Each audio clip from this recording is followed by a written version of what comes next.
नमस्ते बच्चों, मेरा नाम आकाश नागर है और आज की ये वीडियो आपकी क्लास 10th के लिए है, जिसमें आज हम साइंस का पहला चैप्टर जो कि केमिस्ट्री का है, जिसका नाम है chemical equations and reaction. Chemical equation and reactions, Hindi में कहते हैं रासायनिक अभिक्रिया और समीकरण। तो रासायनिक अभिक्रिया और समीकरण के बारे में आज हम पढ़ेंगे। अब इस चैप्टर को पढ़ने से पहले कुछ चीज़ें ऐसी हैं जो आपको पता होनी चाहिए। अब वो क्या हैं? वो हैं ये, इन्हें बोलते हैं तत्व। ये आपने 9th में भी पढ़े होंगे या आप अभी 10th में भी इसको काफ़ी अच्छे से पढ़ेंगे, क्योंकि केमिस्ट्री का बेसिक यही है। जैसे आप कोई लैंग्वेज सीखते हैं, मान लीजिए, तो जब लैंग्वेज सीखते हैं तो उसमें आप सबसे पहले उनके अल्फ़ाबेट वगैरह सीखते हैं कि अल्फ़ाबेट यानी जो बेसिक है लैंग्वेज का वो सीखते हैं। तो इंग्लिश के अल्फ़ाबेट होते हैं ABCD, ऐसे ही आप ऐसे समझ सकते हैं जो लिखे हुए हैं आपकी स्क्रीन पे, ये सब केमिस्ट्री के अल्फ़ाबेट हैं। तो अब आपको ये याद करने हैं, और कहाँ तक याद करने हैं ये आपको याद रखने हैं 30 तक। अच्छा, 30 तक तो आपको याद करने हैं, लेकिन ये असल में होते तो 118 हैं। लेकिन क्या है कि आपका काम 30 तक याद करने से ही चल जाएगा, इतने भी बहुत हैं। जैसे इंग्लिश में 26 अल्फ़ाबेट होते हैं, इसमें आप समझ लीजिए कि 30 तक हैं जो आपको याद करने हैं। अच्छा, ख़ास बात ये है इसमें कि जो आपको ये याद करने हैं ये आपको परमाणु क्रमांक के साथ याद करने हैं, यानी एटॉमिक नंबर। ये आपने ऊपर हेडिंग देख रहे हो, रासायनिक तत्व उनके परमाणु क्रमांक के क्रम में। तो ये कैसे लगे हुए हैं? जैसे पहला हाइड्रोजन है, हाइड्रोजन का परमाणु क्रमांक 1, हीलियम का 2, लिथियम का 3, बेरिलियम का 4, बोरोन का 5। तो ऐसे आपको याद करने हैं। तो जब आपको याद हो जाएंगे और आपसे पूछा जाए कि बताइए सोडियम का परमाणु क्रमांक क्या होता है, तो आप कहेंगे सोडियम का परमाणु क्रमांक 11 है। आपसे पूछा जाए कि कॉपर का क्या होता है, तो आप बताएंगे कि 29 है। ऐसे ही पोटेशियम का 19 है, सल्फर का 16 है। तो आपको ये लाइन से याद करने हैं जितने भी हैं। लाइन से मतलब परमाणु क्रमांक के साथ साथ। अच्छा, इनको याद करके फ़ायदा क्या होगा? जो आगे केमिकल इक्वेशंस आएंगी या केमिकल रिएक्शंस जो होंगी, उनको समझने के लिए आपको बहुत आसानी हो जाएगी जब आप उनको लिखेंगे अपनी कॉपी में और उनको याद करेंगे और उनको समझेंगे। तो आपको ये सही से याद होने चाहिए। ये जो लेफ़्ट साइड में लिखे हैं ये परमाणु क्रमांक हैं, ये जो बीच में लिखे हुए हैं ये इनके नाम हैं, hydrogen, helium, lithium, beryllium, boron, carbon, nitrogen, oxygen, और ऐसे करके ये जिंक तक जाते हैं। और ये लिखे हुए हैं इनके प्रतीक। प्रतीक का मतलब जिससे इन्हें हम लिखते हैं। जैसे हम जल का रासायनिक सूत्र लिखें तो हम लिखते हैं H2O, यानी H क्या है यहाँ पे? हाइड्रोजन, O क्या है? ऑक्सीजन। तो ये तत्व हैं जो आपको पता होना चाहिए कि हाइड्रोजन को कैसे लिखते हैं। अब मान लीजिए आपसे कोई पूछे सोडियम को कैसे लिखेंगे केमिस्ट्री की भाषा में, तो केमिस्ट्री की भाषा में लिखेंगे सोडियम को Na, सल्फर को लिखेंगे S, कॉपर को लिखेंगे Cu। तो ये रहे सल्फर, ये रहा कॉपर, ये रहा सोडियम, ये रहा। तो ऐसे करके ये आपको पता होने चाहिए सारे के सारे। अब उसके बाद आता है आपका चैप्टर। इसके बाद हम शुरू करते हैं। अच्छा, इसमें से कुछ ऐसे हैं जो आपको पहले से पढ़े हुए होंगे मतलब जैसे आपने हाइड्रोजन काफ़ी पहली क्लासेस से शुरू हो गया होगा। हाइड्रोजन, कार्बन तो बहुत ज़्यादा आता है, नाइट्रोजन, ऑक्सीजन तो सभी जानते हैं, sodium, magnesium, aluminium, sulphur, chlorine, potassium, calcium, ऐसे ही करके फिर यहाँ पे आयरन, लोहा, कॉपर। तो ये कुछ ऐसे हैं जो आपको पहले से याद होंगे, लेकिन शायद इनके परमाणु क्रमांक आपको याद नहीं होंगे, तो वो आपको याद करने पड़ेंगे परमाणु क्रमांक के साथ। तो अब आप इनको याद कर लेंगे 30 तक। ज़रूरी नहीं एक दिन में याद हो जाए, 2 या 3 दिन या 1 हफ्ता भी आप ले सकते हैं इसे याद करने में, लेकिन ये आपको याद होने चाहिए अगर आपको आगे केमिस्ट्री अच्छे से समझनी है तो। अब हम आते हैं अगले चैप्टर पे, मतलब अपने पहले चैप्टर पे। ये तो था बेसिक जो आपको पता होना चाहिए। अब ये चैप्टर है, यहाँ पे हेडिंग डली हुई है, चैप्टर नंबर 1, ये है रासायनिक अभिक्रियाएं एवं समीकरण। अब पहला टॉपिक है इसमें रासायनिक अभिक्रिया। तो पहले तो हमें ये देखना होगा कि रासायनिक अभिक्रियाएं होती क्या हैं। अब रासायनिक अभिक्रियाएं क्या होती हैं? यहाँ पे लिखा हुआ है ऐसे परिवर्तन जिसमें नए गुण वाले पदार्थों का निर्माण होता है, उसे रासायनिक अभिक्रिया कहते हैं। तो जिसमें नए गुण वाले पदार्थों का निर्माण होता हो उसे रासायनिक अभिक्रिया कहते हैं। नए गुण से क्या मतलब है? जैसे मान लीजिए भोजन का पचना, पहला एग्जाम्पल आपको दिया हुआ है कि भोजन का पचना। या भोजन का पाचन। तो जब आप खाना खाते हैं और खाना आपके पेट में जाता है तो वो हिस्सों में टूट जाता है, यानी उसमें से विटामिन अलग हो जाते हैं, मिनरल अलग हो जाते हैं, आपका प्रोटीन अलग हो जाता है, कार्बोहाइड्रेट वगैरह ये सब चीज़ें अलग अलग हो जाती हैं, तो भोजन पच जाता है, यानी अंदर केमिकल रिएक्शन चलती हैं। यानी केमिकल रिएक्शन, ये लिखा होगा केमिकल रिएक्शन, इसी को कहते हैं रासायनिक अभिक्रिया। तो आपके पेट में अभिक्रियाएँ होती हैं उस टाइम ताकि वो खाना पचे। उसके बाद आती है श्वसन क्रिया। श्वसन क्रिया में आप क्या होता है, श्वसन क्रिया में आप ऑक्सीजन लेते हैं, ऑक्सीजन को O2 से लिखते हैं, ये तो आप बाहर से अंदर की तरफ लेते हैं और अंदर से बाहर क्या छोड़ते हैं, कार्बन डाइऑक्साइड। ये तो शायद सभी बच्चों को पता होगी, हम ऑक्सीजन लेते हैं और कार्बन डाइऑक्साइड बाहर छोड़ते हैं। तो ये भी रिएक्शन हो गई कि गई तो ऑक्सीजन थी और बाहर आई कार्बन डाइऑक्साइड, तो ये भी अभिक्रिया हो गई। उसके बाद लोहे पर जंग लगना। तो लोहे पर जंग लगना भी क्या है, एक केमिकल रिएक्शन। अगर आप लोहे को बाहर एक आर्द्रता वाले मौसम में, अच्छा आर्द्रता क्या होती है, जैसे कि मौसम में नमी होना, मौसम में पानी की अधिकता होना, जैसे आजकल का मौसम चल रहा है बरसात वाला, इसमें मौसम में काफ़ी ज़्यादा आर्द्रता है। तो ऐसे मौसम में खासकर अगर आप लोहे का कोई भी जो लोहे की कोई भी चीज़ हो उसको अगर आप बाहर रख देंगे कुछ टाइम के लिए तो वो जंग पकड़ लेती है, मतलब उस पर जंग लग जाता है। तो लोहे पे जंग का लगना भी क्या है, रासायनिक अभिक्रिया। मैग्नीशियम फीते का जलना। मैग्नीशियम एक धातु होती है, बहुत पतले पतले उसके फीते बना लेते हैं और जब हम उनको जलाते हैं तो वो बहुत तेज़ लाइट के साथ जलते हैं। ये रिएक्शन आपके अगले पेज पे है, वहाँ आपको ठीक से समझ में आएगी। तो मैग्नीशियम जब जलाते हैं तो बहुत तेज़ रोशनी के साथ जलता है। तो ये भी क्या हो गई, रासायनिक अभिक्रिया। उसके बाद है दही का बनना। तो जैसे आप रात को दूध रख देते हैं सुबह दही जमाने के लिए, तो रात भर जो उसमें परिवर्तन आते हैं, यानी रात भर उसमें अभिक्रिया चलती हैं, उसके बाद वो रात का रखा हुआ दूध सुबह तक दही बनता है। अच्छा दही ऐसे ही नहीं बनता, उसमें रात को आपको कुछ भी, जैसे पुरानी जो छाछ रखी है बची हुई, उसकी 2 या 3 बूंद आप उसमें डाल देते हैं तो उसके बाद वो दूध से दही बनता है। ऐसे नहीं कि हर एक दूध आपका दही बन जाएगा, तो उसमें रिएक्शन कराने के लिए हमें कुछ ना कुछ डालना पड़ता है। खाली दूध जो है दही नहीं बन पाएगा, उसको ज़रूरत है किसी चीज़ के साथ अभिक्रिया करने के लिए, तो वहाँ पे रासायनिक अभिक्रिया हो गई। अब इसके बाद यहाँ पे लिखा हुआ है कि रासायनिक अभिक्रिया जो है, रासायनिक अभिक्रिया को हम निम्नलिखित प्रेक्षणों की सहायता से पहचान सकते हैं। अब इसमें एक वर्ड आया आपके सामने, प्रेक्षण, ये लिखा हुआ प्रेक्षण। तो प्रेक्षण किसको कहते हैं, प्रेक्षण का मतलब होता है ऑब्जर्वेशन। ऑब्जर्वेशन मतलब आप किसी चीज़ को बहुत ध्यान से देख रहे हो, बहुत ज़्यादा बारीकी के साथ देख रहे हो। मान लीजिए आप इस वीडियो को बहुत ध्यान से देख रहे हो, तो आप क्या कर रहे हो, आप प्रेक्षण कर रहे हो। आप देख रहे हो कि इसमें वीडियो में क्या है, मैं क्या समझा रहा हूँ। ऐसे आप किसी चीज़ को बड़े ध्यान से देखो तो आप क्या कर रहे हो, उसका प्रेक्षण। तो हम जब किसी चीज़ को ध्यान से देखते हैं उसको प्रेक्षण कहते हैं, इंग्लिश में बोलते हैं ऑब्जर्वेशन, यानी ऑब्जर्व करना। ये वर्ड भी आपने सुना होगा, ऑब्जर्व करने वाला। अब ऑब्जर्वेशन में क्या है, ऑब्जर्वेशन में ये है कि पहला क्या है, अवस्था में परिवर्तन। हम देखते हैं यदि किसी वस्तु की अवस्था में परिवर्तन हो गया तो यानी कि वहाँ पे रासायनिक अभिक्रिया हुई है। अवस्था में परिवर्तन कैसे, अवस्था में परिवर्तन होता है, 3 अवस्थाएं होती हैं, ठोस, द्रव और गैस। ठीक है, ठोस, द्रव और गैस। तो अब कोई वस्तु मान लीजिए ठोस से गैस में बदल जाए या द्रव से गैस में बदल जाए या गैस से ठोस में, मतलब उसकी अवस्था परिवर्तित हो रही है। मेन बात यह है कि उसकी अवस्था में कोई परिवर्तन हो रहा है, तो वहाँ पे रासायनिक अभिक्रिया हुई है।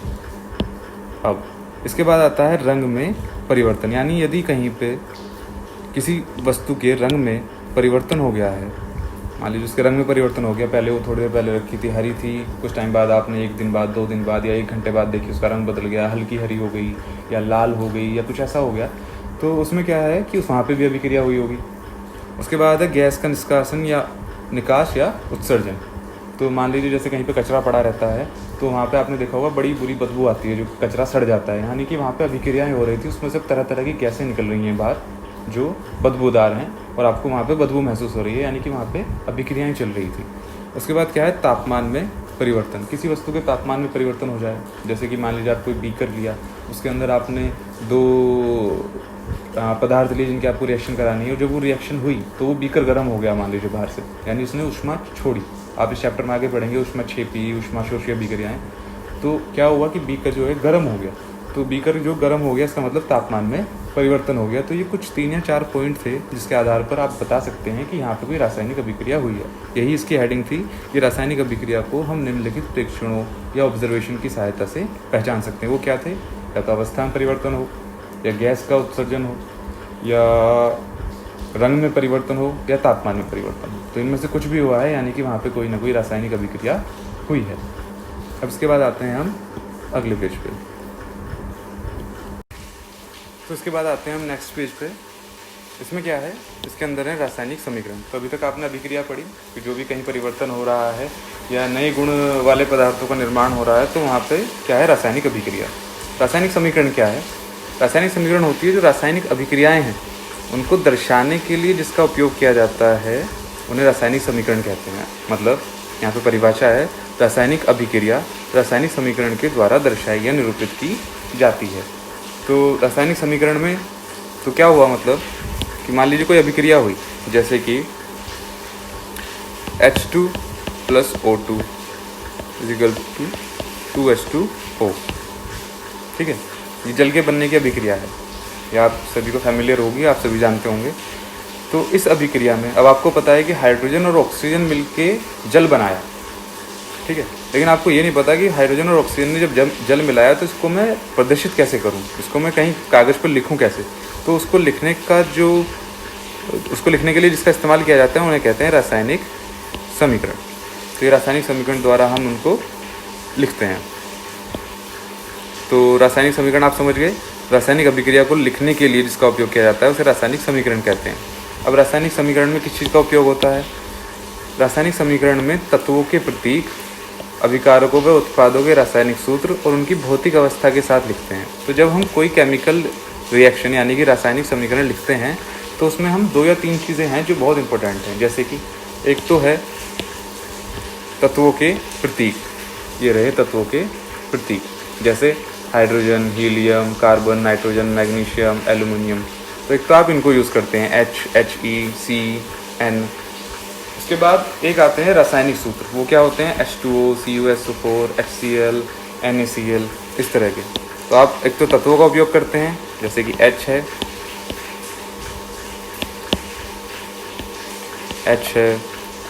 हीलियम है, कार्बन के लिए C है, फिर N है नाइट्रोजन के लिए।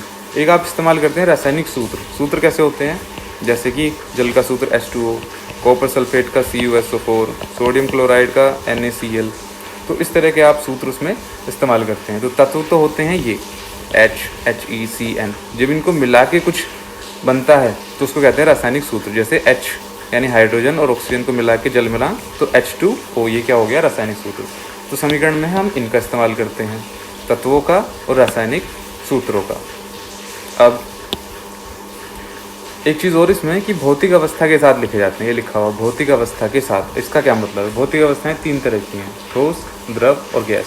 मान लीजिए आपने जल बनाया तो इसमें क्या है, हाइड्रोजन है, ऑक्सीजन है, उसके बाद जल है, ठीक है। ये किसी उसमें मिला आपको लिक्विड, तो इसके आगे क्या लिखेंगे? इसके आगे मान लीजिए यहाँ पे आप लिखेंगे L यानी लिक्विड। अच्छा, ये हाइड्रोजन और ऑक्सीजन क्या थी? गैसेस।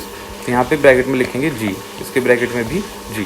तो इससे आप बता रहे हैं उसको जो समझ रहा है आपकी इक्वेशन को कि हाइड्रोजन गैस थी, ऑक्सीजन भी गैस थी, और उससे हमें जल मिला, वो क्या था? लिक्विड। तो इस तरह से इनकी भौतिक अवस्था दिखाई जाती है। अब उसके बाद ये मैं मिटा देता हूँ यहाँ से। उसके बाद क्या है कि रासायनिक अभिक्रिया में आवश्यक परिस्थितियाँ जैसे ताप, दाब, उत्प्रेरक, इस तरह की जो चीज़ें हैं उन्हें तीर के निशान के ऊपर या नीचे दिखाते हैं। यानी अभिक्रिया किस ताप पे हो रही है, कितने दाब के अंतर्गत हो रही है, ठीक है, और उसमें जो है कौन सा उत्प्रेरक उपयोग किया गया है। उत्प्रेरक अभी आपको बता दिया जाएगा कि उत्प्रेरक होता क्या है। तो ताप और दाब आप समझते हैं, कितना टेम्परेचर है उस टाइम पे प्रेशर कितना है। तो ये उसको हम कहाँ लिखते हैं? ताप, उसके तीर के ऊपर या नीचे। तीर ये रहा, इसके ऊपर या नीचे। अब एग्जाम्पल में दिया है कि जो कोई रिएक्शन है, मान लीजिए मैग्नीशियम ऑक्सीजन और मैग्नीशियम ऑक्साइड, मैग्नीशियम ऑक्सीजन और मैग्नीशियम ऑक्साइड बन गया। यानी कि मैग्नीशियम ने रिएक्शन की ऑक्सीजन के साथ और उससे मिला क्या हमें? Magnesium oxide. अब अगर इसको हम इस तरह से लिखेंगे तो इस तरह से यदि समीकरण को लिखते हैं तो समझने में काफ़ी परेशानी व समय की बर्बादी होती है, क्योंकि अगर हम इस तरह से लिखेंगे इतने बड़े बड़े शब्द इनके लिए, magnesium plus oxygen is equal to magnesium oxide, तो लिखने में परेशानी, फिर समझने में भी परेशानी। इसलिए समीकरण को कुछ इस प्रकार से लिखा जाता है। कैसे लिखा जाता है? इस तरह से, मैग्नीशियम को लिखेंगे Mg, ऑक्सीजन को लिखेंगे O और मैग्नीशियम ऑक्साइड को लिखेंगे MgO। अब इससे क्या हुआ, इसको आपको समझने में भी आसानी हो गई, लिखने वाले के लिए भी आसानी होगी। इसलिए हम समीकरण को इस रूप में ना लिखें, ये जो रूप ऊपर वाला है इस वाले रूप में लिखते हैं, ये वाला सही है। अब इसमें एक नई चीज़ नहीं आपको पता होगा वैसे तो, कि जो अभिक्रिया करते हैं, जो अभिक्रिया में भाग लेते हैं उन्हें कहते हैं अभिकारक, और इन्हें तीर के लेफ्ट साइड में लिखा जाता है। जैसे इसमें भाग कौन ले रहे हैं? मैग्नीशियम और ऑक्सीजन, तो इनको लेफ्ट साइड में लिखा गया, वह इन्हें तीर के बाएं तरफ लिखते हैं। उसके बाद जो अभिक्रिया के पश्चात जो प्राप्त होता है उसे उत्पाद कहते हैं तथा इसे तीर के दाईं तरफ लिखते हैं। जो अभिक्रिया के बाद बना, क्या बना? Magnesium oxide. तो भाग किसने लिया? मैग्नीशियम ने और ऑक्सीजन ने। ये क्या हुए? अभिकारक। बना क्या? Magnesium oxide. ये क्या हुआ? उत्पाद। उत्पाद को दाईं तरफ और अभिकारक को बाईं तरफ लिखते हैं। ये चीज़ क्लियर होगी। अब इसके बाद चलते हैं अगले पेज पर। अच्छा, यहाँ पे एक चीज़ है, चलो इसे देख लेते हैं पहले। उत्प्रेरक शब्द का उपयोग किया गया। अभी हमने उत्प्रेरक शब्द का उपयोग किया। इसमें क्या है? इसका अर्थ होता है कि वे पदार्थ जो किसी रासायनिक अभिक्रिया को होने में मदद करें या उसकी गति को तेज कर दें, उत्प्रेरक कहलाता है। उत्प्रेरक अभिक्रिया में भाग नहीं लेता, अर्थात अभिक्रिया के अंत में वह उसी अवस्था में मिलता है जिसमें वह अभिक्रिया शुरू होने पर था। मतलब ये है कि उत्प्रेरक क्या करते हैं? उत्प्रेरक खुद तो भाग लेते नहीं किसी अभिक्रिया में, खुद वो रिएक्शन नहीं करेंगे बिल्कुल भी। वो क्या करेंगे कि किसी अभिक्रिया को होने में या तो मदद कर देंगे। मान लीजिए आपने दो पदार्थ लिए और उनकी अभिक्रिया हो नहीं पा रही है, तो आपने कोई उत्प्रेरक लिया, उसमें डाला, उसकी वजह से उनकी अभिक्रिया हो गई, बाद में उत्प्रेरक आपको वैसा ही वापस मिल गया। दूसरा, मान लीजिए कोई अभिक्रिया बहुत मंदी हो रही है, बहुत ज़्यादा मंदी हो रही है, तो आपको उसको तेज़ करना है, उसकी स्पीड बढ़ानी है। इसमें लिखा ना, उसकी गति को तेज़ कर देते हैं या अभिक्रिया को होने में मदद करते हैं। तो या तो उसकी स्पीड बढ़ा देंगे या उसको होने में मदद करेंगे। और ख़ास बात यह है कि अभिक्रिया के अंत में उसी अवस्था में मिलते हैं जिसमें वह अभिक्रिया शुरू होने पर था। यानी जैसा आपने उसको अभिक्रिया के शुरू में डाला था, वैसा ही वो अभिक्रिया के अंत में आपको वापस मिल जाएगा। तो इसे कहते हैं हम उत्प्रेरक। वो खुद अभिक्रिया में कोई भाग नहीं लेगा। तो ये हुआ उत्प्रेरक। अच्छा, ये जो पिछले पेज पर भी रिएक्शन थी Mg + O2 = 2MgO वाली, ये वाली जो रिएक्शन आपने पढ़ी, इसी का जिक्र था पिछले पेज पे कि मैग्नीशियम फीते का जलना। ठीक है, मैग्नीशियम फीते का जलना। जब कोई चीज़ जलती है तो वो ऑक्सीजन की उपस्थिति में जलती है, आप सभी जानते होंगे।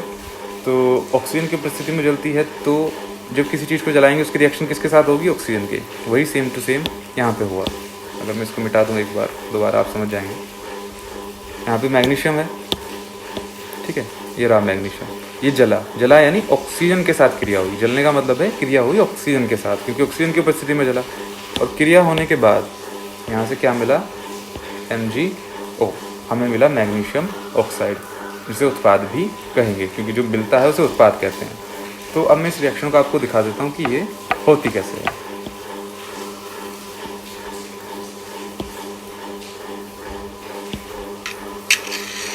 इसमें क्या करेंगे हम कि एक तो स्पिरिट लैंप लेंगे। ये रखा हुआ है स्पिरिट लैंप, ये जो यहाँ पे रखा हुआ है ये है मैग्नीशियम का फीता, ये वाला जो कागज़ के ऊपर रखा है। और ये लेफ्ट में हमने एक कैंची रखी हुई है इधर की साइड।